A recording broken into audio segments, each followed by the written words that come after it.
जय हिंद साथियों, आज मैं आपके सामने एक बहुत ही अच्छा टॉपिक लेकर आया हूँ, सिंथेसिस, जिसका नाम है। बोर्ड एग्ज़ाम के लिए बहुत इंपॉर्टेंट टॉपिक है। हमारे बोर्ड एग्ज़ाम में 4 से 6 नंबर तक पूछा जाने वाला बहुत ही इंपॉर्टेंट टॉपिक है और ये मोस्टली बच्चों को समझ में नहीं आता है। लोगों को लगता है कि टॉपिक बहुत बड़ा है, परंतु मैं आपको बहुत ही आसानी तरीके से इसको समझाने का प्रयास करूँगा। तो आइए हम देखते हैं कि सिंथेसिस हमारा क्या होता है।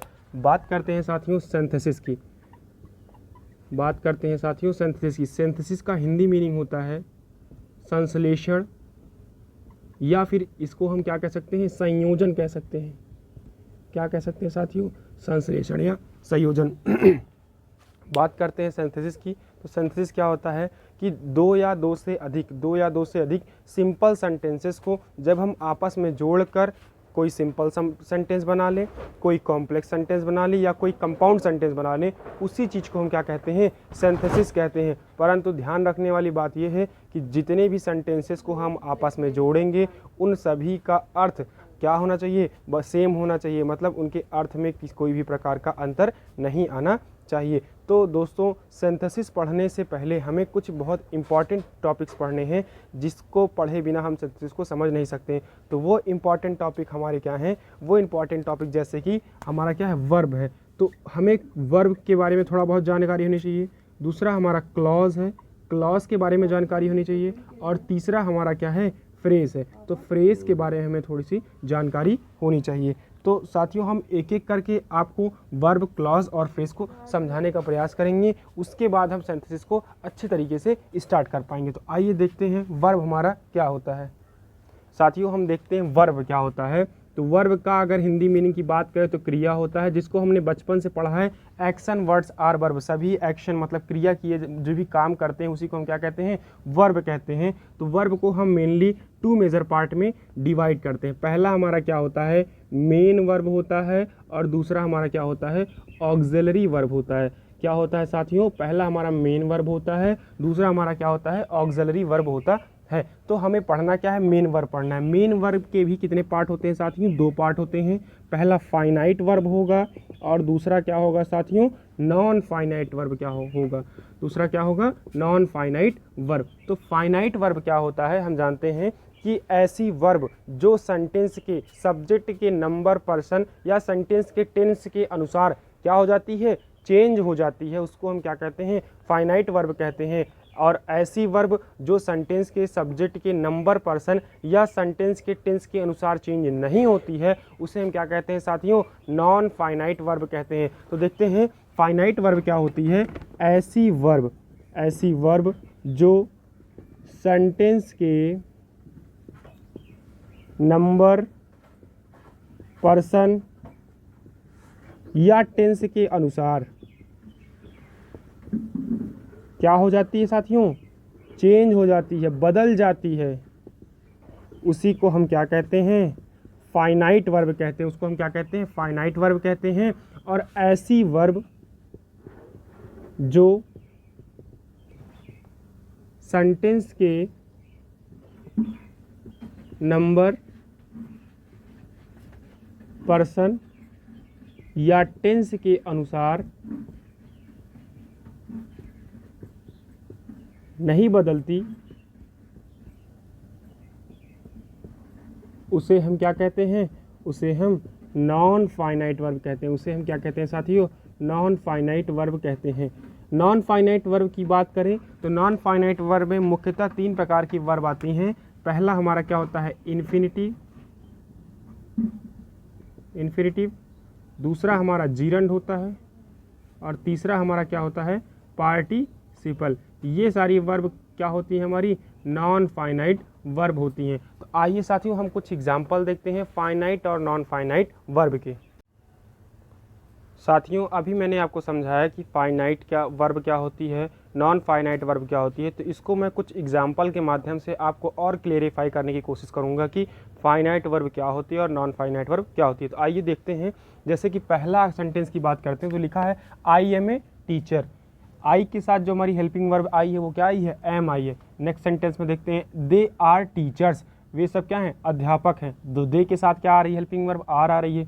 ही इज़ टीचर, ही के साथ क्या आ रही है, इज आ रही है। तो साथियों, आप देख पा रहे हैं कि जो है जो सेंटेंस के सब्जेक्ट के अनुसार ये हमारी हेल्पिंग वर्ब बार बार क्या हो रही है, चेंज हो रही है। अर्थात ये सारी वर्ब क्या हैं, फाइनाइट वर्ब है। ये सारी वर्ब कैसी वर्ब हैं, फाइनाइट वर्ब है। मैंने आपको बताया था कि सेंटेंस में सब्जेक्ट के नंबर, पर्सन और टेंस के अनुसार जो वर्ब चेंज हो जाती हैं वो वर्ब हमेशा क्या कहलाती हैं, फाइनाइट वर्ब कहलाती हैं। अगर हम दूसरे एग्जाम्पल की ओर बढ़ते हैं, लिखा है he lives in Jaipur, I live in Jaipur, they live in Jaipur. आप देख पा रहे हैं कि ही के साथ क्या लगा रहा है, लिव्स लगा रहे हैं, और आई के साथ क्या लगा रहे हैं, लीव लगा रहे हैं। तो सेंटेंस के सब्जेक्ट के अनुसार साथियों, सेंटेंस के सब्जेक्ट के अनुसार हमारी जो वर्ब है वो चेंज हो जा रही है। तो जब भी कभी सेंटेंस के सब्जेक्ट के नंबर या पर्सन के अनुसार या टेंस के अनुसार हमारी वर्ब चेंज होती है तो उन सभी वर्ब को हम क्या कहते हैं, फाइनाइट वर्ब कहते हैं। अगर हम थोड़ा सा और आगे बढ़ें, हम नेक्स्ट सेंटेंस की ओर बढ़ते हैं। लिखा है I want to learn English, मैं अंग्रेजी सीखना चाहता हूँ। He wants to learn English, क्या लिखा है साथियों, he wants to learn English, वह अंग्रेजी सीखना चाहता है। फिर they want to learn English, वे अंग्रेजी सीखना चाहते हैं। तो आप साथियों देख पा रहे हैं कि यहाँ पर हमें दो वर्ब देखने को मिल रही है। पहला क्या है, वॉन्ट है, दूसरा क्या है, टू लर्न है। तो आप देख पा रहे हैं कि सेंटेंस में सब्जेक्ट हमारा आई है, आई के साथ वर्ब वांट आ रही है, ही के साथ वर्ब वांट्स आ रही है, और दे के साथ वर्ब क्या आ रही है, वांट आ रही है। तो आप देख पा रहे हैं सेंटेंस में सब्जेक्ट के पर्सन के अनुसार वांट बार बार क्या हो रहा है, चेंज हो रहा है। अर्थात जो हमारा वांट लिखा हुआ है, वांट क्या है, फाइनाइट वर्ब है, और उसके बाद टू लर्न जो लिखा हुआ है, आप देख पा रहे हैं कि तीनों सेंटेंस में सब्जेक्ट बार बार चेंज हो रहा है, परंतु टू लर्न जो वर्ब है वो चेंज नहीं हो रही है। अर्थात टू लर्न हमारा क्या है, नॉन फाइनाइट वर्ब है। अर्थात टू लर्न हमारा क्या है साथियों, नॉन फाइनाइट वर्ब है। कैसी वर्ब है, नॉन फाइनाइट वर्ब। और मैंने आपको पहले ही बताया था कि जितने भी इन्फिनिटिव होते हैं, जितने भी इन्फिनिटिव होते हैं, जितने भी जीरंड होते हैं, जितने भी पार्टिसिपल होते हैं, वो हमेशा नॉन फाइनाइट वर्ब में ही आएंगे। आप देख पा रहे हैं 2 + V1, तो 2 + V1 कहीं आपको दिख जाए तो इसका मतलब है वो क्या है, इन्फिनिटिव है। वो क्या है साथियों, इन्फिनिटिव है। नेक्स्ट एग्जाम्पल की ओर बढ़ते हैं। लिखा है I like writing, he likes writing, they like writing. तो साथियों बिना कभी जब भी कभी सेंटेंस में इज, एम, आर, वास, वर, विल बी या शैल बी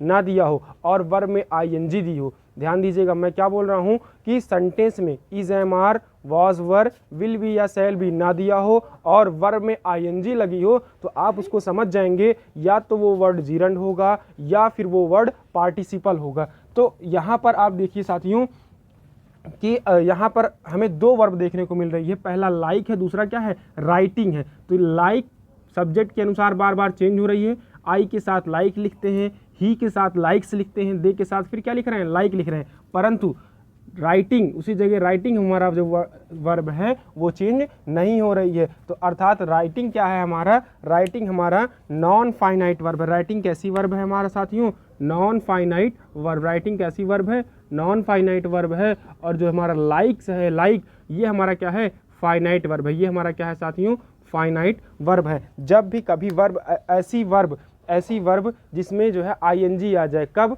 जब सेंटेंस में इज, एम, आर ना दिया हो, वास, वर ना दिया हो, विल बी या शैल बी ना दिया हो, और तब भी वर्ब में आईएनजी आ जाए तो हम समझ जाते हैं कि या तो वो जीरंड होगा या तो वो पार्टिसिपल होगा। तो जीरंड कब होता है, पार्टिसिपल कब होता है, जब सेंटेंस में वर्ब में आईएनजी लगी हो और वो नाउन का काम कर रही हो, तो वो हमारा क्या हो जाएगा, जीरंड हो जाएगा। वो हमारा साथियों क्या हो जाएगा, जीरंड हो जाएगा। इसी तरीके हम आगे बढ़ते हैं। I love a blooming flower, मुझे खिलता हुआ फूल पसंद है या मैं खिलते हुए फूल से प्यार करता हूँ। He loves a blooming flower, वह खिलते हुए फूल से प्यार करता है।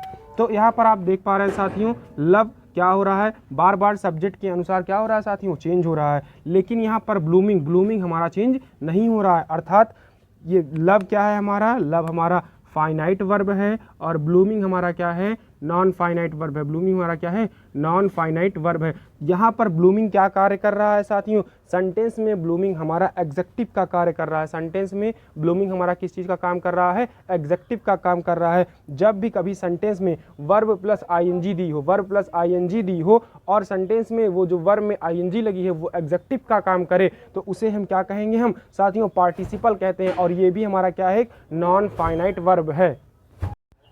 साथियों हमने वर्ब को समझ लिया था, अब हम आगे समझेंगे क्लॉज और फ्रेज क्या होता है। तो क्लॉज और फ्रेज की बात करते हैं। किसकी बात करते हैं, क्लॉज एंड फ्रेज।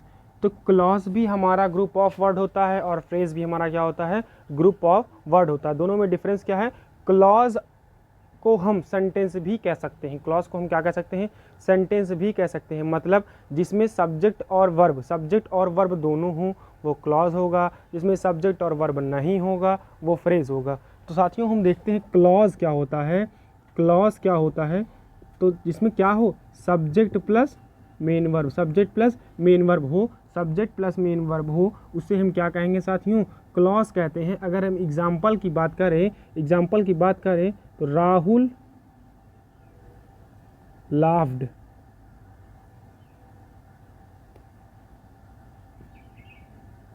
ये साथियों क्या हो गया, हमारा एक क्लॉज हो गया।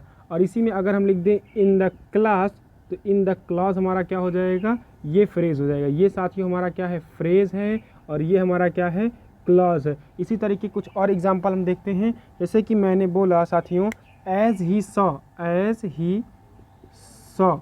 अ लायन, जैसे ही उसने एक शेर देखा, कॉमा ही फ्लेड अवे, वह क्या किया साथियों, भाग गया। As he saw a lion he fled away. तो साथियों देख पा रहे हैं कि ये एक यहाँ से लेकर यहाँ तक ये एक अलग क्लॉज है, और यहाँ से लेकर यहाँ तक ये क्या है, एक अलग क्लॉज है। यहाँ पर सब्जेक्ट है, मेन वर्ब है, यहाँ पर भी सब्जेक्ट और मेन वर्ब है। और जब अभी अगर मैं केवल ये लिखता हूँ, as he saw a lion, जैसे ही मैंने शेर देखा, क्या इसका कोई पूरा मतलब निकल रहा है साथियों, नहीं निकल रहा। मतलब ये केवल क्या है, एक क्लॉज है, सब्जेक्ट है, मेन वर्ब है, लेकिन इसका कोई मतलब नहीं निकल रहा है। मैंने शेर को देखा, क्या उसका कोई मतलब निकल रहा, नहीं निकल रहा है।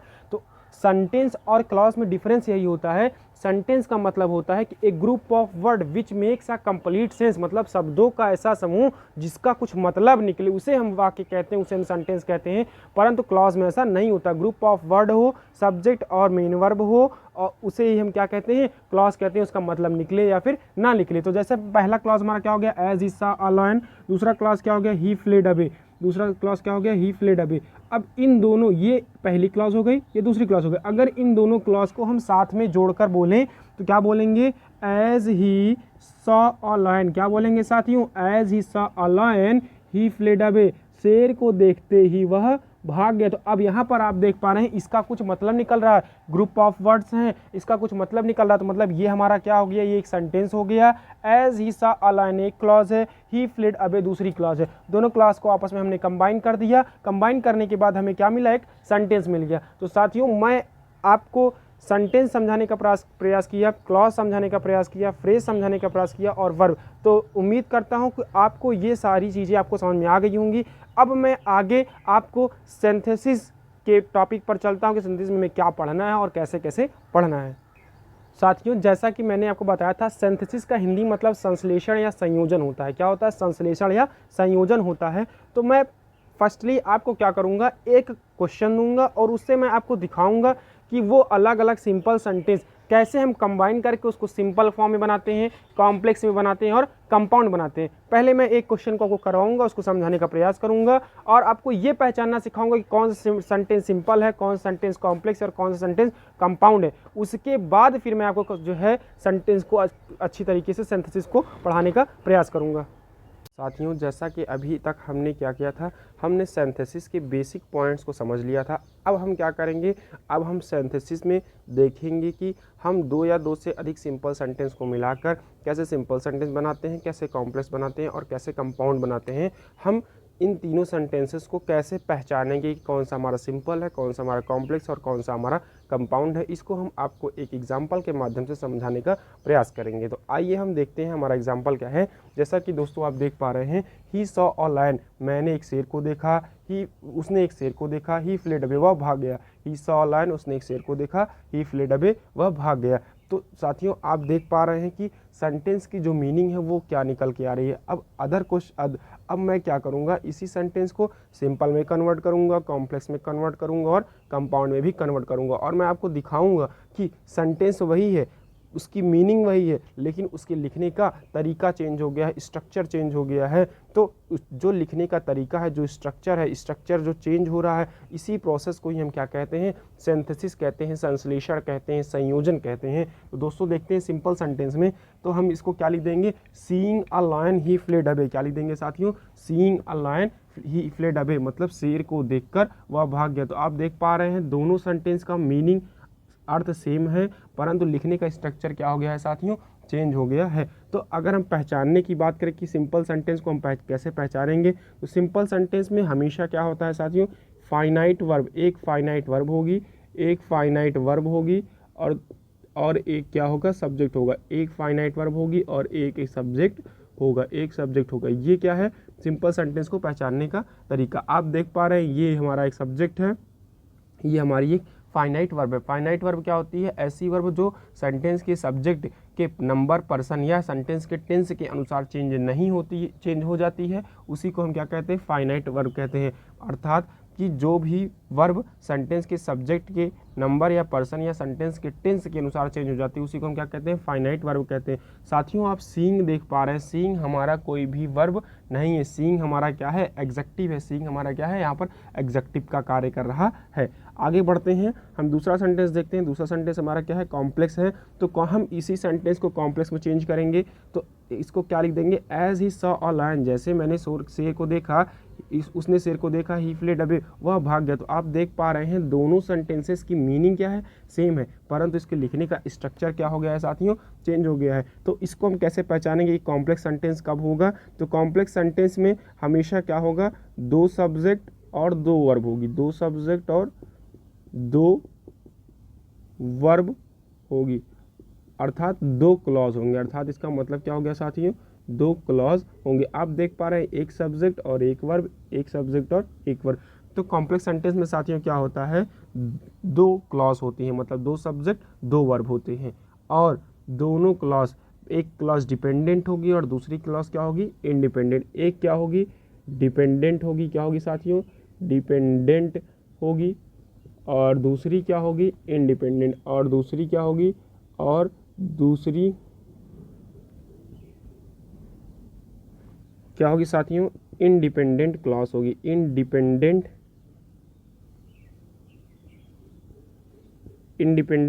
क्लॉज होगी। ध्यान दीजिएगा, एक क्लॉज हमारी क्या होती है, डिपेंडेंट होती है, और दूसरी क्लॉज क्या होती है, इंडिपेंडेंट होती है। मतलब एक क्लॉज दूसरे क्लॉज के ऊपर क्या होती है, आश्रित होती है। जैसे कि देख पा रहे हैं, ही सॉ अ लायन, उसने एक शेर को देखा, ये किसके ऊपर डिपेंडेंट है, ही फ्लेड अवे, वह भाग गया, ये वह भाग गया के ऊपर क्या है, डिपेंडेंट क्लॉज है। और ये दोनों क्लॉज आपस में किस कंजक्शन से जुड़ती है, ये दोनों क्लॉज आपस में सबऑर्डिनेट कंजक्शन से जुड़ती है। किससे जुड़ती है साथियों, सबऑर्डिनेट कंजक्शन से जुड़ती है। तो सबऑर्डिनेट कंजक्शन हमारा क्या होता है, सबऑर्डिनेट कंजक्शन के कुछ हमारे वर्ड्स हैं, जैसा कि एज हो गया, जैसा कि क्या हो गया साथियों, एज हो गया, हु हो गया, व्हेन हो गया, इफ हो गया, बिकॉज हो गया। ऐसे भी और सारे वर्ड हैं जो कि सबऑर्डिनेट कंजक्शंस के वर्ड हैं। आगे बढ़ते हैं साथियों, हम देखते हैं कंपाउंड में, हम इसी दो सिंपल सेंटेंस को किस में कन्वर्ट करेंगे, कंपाउंड सेंटेंस में क्लियर करेंगे। तो साथियों यहाँ पर देखते हैं, कंपाउंड सेंटेंसेस में भी हमारे दो क्लॉज होती हैं, मतलब दो सब्जेक्ट और दो वर्ब होती हैं, परंतु इसमें क्या होता है, इसमें दोनों क्लॉज आपस में क्या होती हैं, इंडिपेंडेंट होती हैं। दोनों क्लॉज आपस में किसमें होती है साथियों, इंडिपेंडेंट होती हैं। दो सब्जेक्ट दो वर्ब। अभी तक मैंने क्या किया था, अभी तक मैंने आपको सिंथेसिस का बेसिक बताया, फिर मैं आपको सिंथेसिस में समझाया कि सिंपल, कॉम्प्लेक्स और कंपाउंड को कैसे पहचानते हैं। अब मैं आपको सिंथेसिस में बताऊंगा कि कुल कितने रूल्स को हमको पढ़ना है। तो सिंथेसिस में अगर हम बात करते हैं, तो सिंथेसिस में करने के लिए किसी दो से अधिक सिंपल सेंटेंस को हम तीन पार्ट में उसको के स्ट्रक्चर्स को चेंज कर सकते हैं। या तो हम सेंटेंस को सिंपल बना सकते हैं, या सेंटेंस को कॉम्प्लेक्स बना सकते हैं, या फिर सेंटेंस को हम कंपाउंड बना सकते हैं। अगर सेंटेंस को हमें सिंपल बनाना है तो उसके लिए हमारे पास 8 रूल हैं। उसके लिए हमारे पास कितने रूल्स हैं, 8 रूल्स हैं। पहला क्या है, पार्टिसिपल का यूज़ करके हम सेंटेंस को बनाते हैं, इन्फिनिटिव का यूज़ करके बनाते हैं, नॉमिनेटिव एब्सोल्यूट का यूज़ करके बनाते हैं, नाउन या फ्रेज इन अपोजिशन का यूज़ करके बनाते हैं, एडजेक्टिव का यूज़ करके बनाते हैं, कंजक्शन का यूज़ करके बनाते हैं, एडवर्ब का यूज़ करके बनाते हैं, नाउन या जिरंड के पहले प्रीपोजिशन का यूज़ करके बनाते हैं। तो आवश्यकता के अनुसार जहां हमें जिस रूल की आवश्यकता पड़ेगी, उस रूल की हम मदद लेकर हम सेंटेंसेस को सिंपल में कन्वर्ट करेंगे, 2 या 2 से ज़्यादा सेंटेंसेस को सिंपल में कन्वर्ट करेंगे। ठीक है साथियों, आगे हम बात करते हैं कॉम्प्लेक्स सेंटेंस की। तो कॉम्प्लेक्स सेंटेंस बनाने के लिए हम नाउन क्लॉज का इस्तेमाल करते हैं, एग्जेक्टिव क्लॉज का रूल का इस्तेमाल करते हैं और एडवर्ब क्लॉज के रूल का इस्तेमाल करते हैं। तो कॉम्प्लेक्स सेंटेंस बनाने के लिए हमें 3 रूल को पढ़ना है, सिंपल सेंटेंस बनाने के लिए हमें 8 रूल्स को पढ़ना है और कंपाउंड को बनाने के लिए हमें 2 रूल पढ़ने हैं, जो कि हमारे क्या है, कोऑर्डिनेटिंग कंजक्शन, दूसरा रिलेटिव प्रोनाउन या रिलेटिव एडवर्ब के प्रयोग से सेंटेंस को बनाना, कंपाउंड सेंटेंस को बनाना। साथियों ये हमारी एक बेसिक वीडियो थी, बेसिक सिंथेसिस पर एक बेसिक वीडियो थी। तो इसमें मैंने क्या किया था, आपको बेसिक सारी चीज़ें बता दी। अब मैं नेक्स्ट वीडियो में आपको पूरा सिंपल सेंटेंस से मैं एक पार्ट, आपको एक चीज़ इसमें पढ़ाने का प्रयास करूंगा कि पार्टिसिपल का यूज़ करके कैसे बनाते हैं और कब हम पार्टिसिपल का यूज़ करेंगे, इन्फिनिटिव का यूज़ करके कैसे बनाते हैं और हम कब यूज़ करेंगे। तो इस तरीके में इन 8 चीज़ों को आपको बताने का प्रयास करूंगा।